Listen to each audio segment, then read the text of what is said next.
Hello students, this is Rakesh Bhatia. You are welcome in biology classes. We are discussing chapter 17th, breathing and exchange of gases in plus 1 biology. In the previous lecture, we discussed about mechanism of respiration and exchange of gases, and in today's lecture we will discuss about respiratory volumes and capacities and respiratory disorders. So, let us start with the topic respiratory volumes and capacities.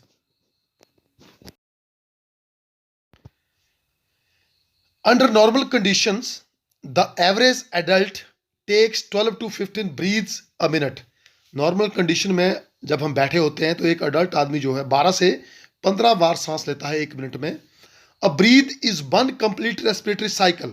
And what is breath? Breath is one complete respiratory cycle that consists of one inspiration and one expiration. Breath का मतलब होता है एक बार सांस लेना और सांस छोड़ना, उसको बोलते हैं complete breath. An instrument called a spirometer is used to measure the volume of air into and out of the lungs, and the process of taking the measurement is called as spirometry. तो एक instrument है जिसको हम बोलते हैं spirometer. ये spirometer जो है कि लंग्स के अंदर कितनी हवा गई और कितनी बाहर निकली, इसको मापने के लिए जो इंस्ट्रूमेंट यूज होगा उसको हम बोलेंगे spirometer. And the process of measuring is called as spirometry. Respiratory volumes are an important aspects of pulmonary functions testing because they can provide information about physical condition of the lungs. तो respiratory volume और you can say it as pulmonary volumes are important aspects, जिससे हमें respiratory volume को मापने से spirometry से एक lungs की टेस्टिंग हो जाएगी और लंग्स की फिजिकल कंडीशंस का पता लग जाएगा. रेस्पिरेटरी कैपेसिटी और pulmonary capacity is the sum of two or more volumes. Sum of two or more volumes is called as respiratory capacities. Factors such as age, sex, body fluid and physical conditioning have an influence on lung volumes and capacities. तो जैसे उम्र है, body building किस प्रकार की है, उसका influence जो है वो लंग वॉल्यूम एंड कैपेसिटीज पे रहता है. Lungs usually reach their maximum capacity in early adulthood and decline with age. तो लंग्स की जो मैक्सिमम कैपेसिटी होती है, रेस्पिरेटरी कैपेसिटी जो है वो अर्ली एडल्टहुड में ज़्यादा होती है, और जैसे जैसे उम्र बढ़ती जाती है वैसे वैसे लंग्स की कैपेसिटी जो है वो धीरे धीरे कम होती जाती है. एज के साथ साथ कैपेसिटी कम होती जाएगी. You can see in the diagram about conducting passages. तो there are two conducting passages, मतलब इंस्पिरेशन और एक्सपिरेशन जो होगी उसके लिए पैसेज क्या है, एयर कैसे हमारे फेफड़ों तक पहुंचेगी. तो इसके लिए अपर रेस्पिरेटरी ट्रैक है which is consisted of nasal cavity, pharynx and larynx, which is also called as voice box. larynx को voice box भी बोले जाते हैं, बोल सकते हैं एडम जेपल भी बोल सकते हैं इसको. and lower respiratory tracts that consist of trachea, primary bronchi and lungs. so this is about the conducting passages. You can draw this diagram and note down upper parts of upper respiratory tract and lower respiratory tract.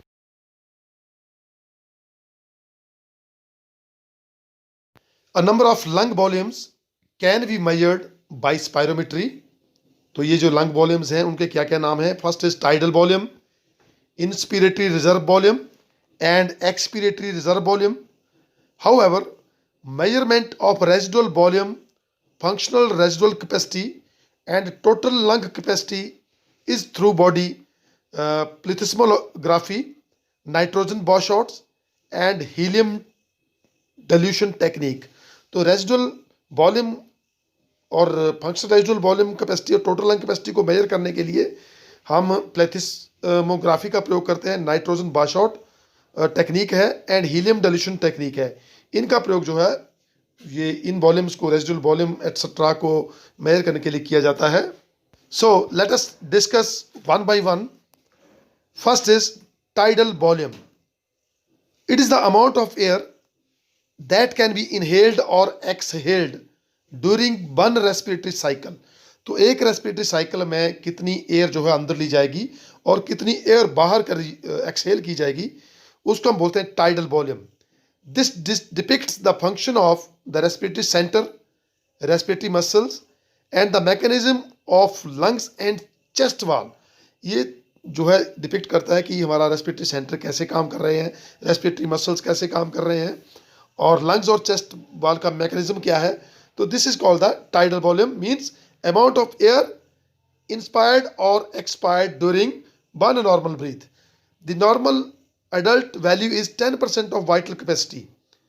It is approximately 300 to 500 ml, but can be increased up to 50% of vital capacity on exercise.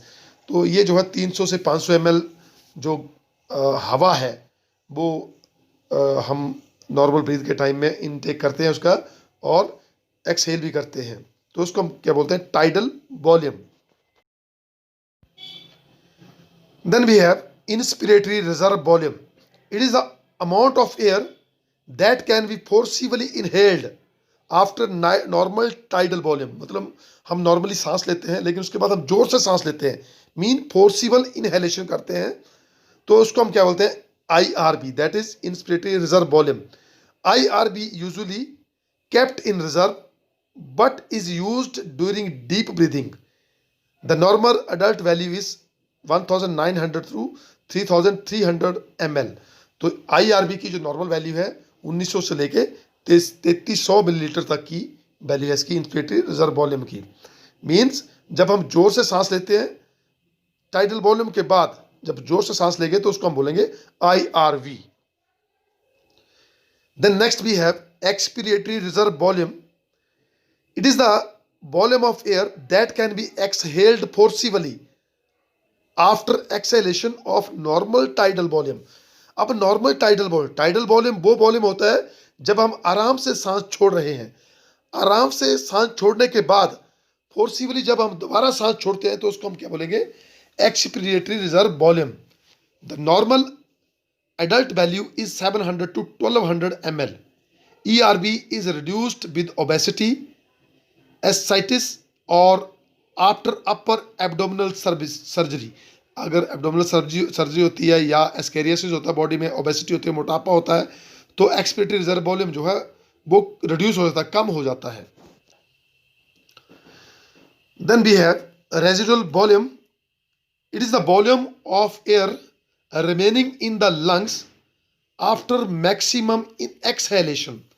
Maximum exhalation करने के बाद भी, mean ERB करने के बाद भी lungs में जो वॉल्यूम रह जाता है उसको हम क्या बोलेंगे, residual volume. Normal adult value is averaged at 1200 ml। It is indirectly measured from summation of FRC and ERB and cannot be measured by spirometry। FRC means functional residual capacity and ERB, that is expiratory reserve volume, it cannot be measured by spirometries। तो residual volume को हम spirometry से major नहीं कर सकते हैं। So we discussed about the lung volumes. Now we will discuss about lung capacities. तो first is inspiratory capacities. Inspiratory capacities I see as the name indicate, inspiratory means inhalation. It is the maximum amount of volume of air that can be inhaled following a resting state। resting state के बाद आप कितनी air को अंदर ले सकते हैं, inhale कर सकते हैं। It is calculated from the sum of inspiratory reserve volume and tidal volume। तो इसको कैलकुलेट करने के लिए हम क्या करेंगे, IC that is equal to IRB plus tidal volume। inspiratory reserve volume plus tidal volume, that forms inspiratory capacities। Second we have total lung capacity, that is TLC। It is the maximum volume of air the lungs can accommodate, कि lungs हमारे कितनी air को accommodate कर सकते हैं, और sum of all volume compartments or volume of air in lungs after maximum inspiration। Maximum inspiration के बाद लंग्स के जितने भी कंपार्टमेंट्स हैं उसमें कितनी एयर रहती है उसको हम क्या कहेंगे, total lung capacity. The normal value is about 6000 millilitre. TLC is calculated by summation of the four primary lung volume, TB tidal volume, IRV that is inspiratory reserve volume, ERV that is expiratory reserve volume और RV that is residual volume. तो इन सब का summation करेंगे जब हम, तो that will count for total lung capacity, कि हमारे लंग्स की टोटल कितनी कैपेसिटी है, that is 6000 millilitre. TLC may be increased in patients with obstructive defects such as emphysema and decrease in patients with restrictive abnormalities, increasing chest wall abnormalities and kyphoscoliosis. Kyphoscoliosis is a spinal abnormality कि spine जो है वो एक plane की तरफ झुकी होगी. और emphysema is a lung disorder in which there is shortness of breath. Shortness of breath is called as emphysema, and kyphoscoliosis is spinal abnormality in some cases. Next we have very important, that is vital lung capacity. Vital capacity of lung, it is the total amount of air exhaled after maximum inhalation. मतलब हम क्या करेंगे कि जोर से inhale करेंगे, जोर से सांस लेंगे और उसके बाद जोर से ही सांस छोड़ेंगे. तो total amount of air exhaled after maximal inhalation, the value it is about 4800 millilitre and it varies according to age and body size. तो वैल्यू जैसे 4800 मिलीलीटर है, लेकिन एज और साइज के साथ ही वैल्यू वाइटल कैपेसिटी की जो वेरी करती है. It is calculated by summing tidal volume, inspiratory reserve volume and expiratory reserve volume. तो vital capacity that is equal to TB plus IRV plus ERV. So that is vital capacity of lung. Vital capacity indicates ability to breathe deeply and cough, reflecting inspiratory and expiratory muscle strength. Vital capacity should be 3 times greater than TB for effective cough. तो tidal volume से 3 time जो है greater चाहिए vital capacity. Vital capacity sometime reduced in obstructive disorders and always in restricted disorders. तो vital capacity जो है reduce हो सकती है. Next we have FRC, that is functional residual capacity. It is the amount of air remaining in the lungs at the end of normal exhalation. Normally exhale कर रहे हैं, मतलब टाइडल वॉल्यूम एक्सहेल कर रहे हैं, तो उसके बाद जो हवा जो लंग्स में रह रही है इसको हम बोलेंगे functional residual capacity. It is calculated by adding together residual and expiratory reserve volume. The normal value is 1800 to 2200 milliliter. FRC that is equal to residual volume plus ERV. FRC does not rely on effort and highlight the resting position when inner and outer elastic recoils are balanced. FRC is reduced in restrictive disorders. The FRC ratio to TLC is an index of hyperinflation. In COPD, FRC is about 80% of TLC. Now we will discuss about the respiratory disorders. So first respiratory disorder is asthma. Asthma is defined as a common chronic respiratory condition that causes difficulty in breathing due to inflammation of the airways. तो asthma के time में क्या होता है कि breathing में जो difficulty आती है, क्यों आती है difficulty? Due to the inflammation of airways. Asthma symptoms include dry cough, wheezing, cough dry हो जाता है और चेस्ट से जो है वो वीजिंग की आवाज़ आती है, बिस्लिंग की आवाज़ आती है. Chest tightness and shortening of breath. There is a major connection between environmental allergies and asthma. Environmental allergies और अस्थमा के बीच में बहुत मेजर कनेक्शन है. Allergic reactions, infections and pollution can all trigger an asthma attack. तो allergic reactions होते हैं, infections होते हैं और pollution की वजह से भी है आदमी को अस्थमा का अटैक आ सकता है. Next we have emphysema. Emphysema is a lung condition that causes shortness of breath. In people with emphysema, the air sacs in the lungs और एल्बियोलाई are damage, you can say कि एल्बियोलाई damage हो जाएगी emphysema के case में। Over time the inner walls of air sacs weaken and ruptures, time के साथ साथ जो एल्बियोलाई की इनर बाल्स जो है वो वीक हो जाती हैं और रप्चर कर जाएंगी, creating larger air spaces instead of many small one, छोटे छोटे एयर स्पेसिस की बजाय बहुत बड़ा स्पेस वहाँ पे बन जाएगा।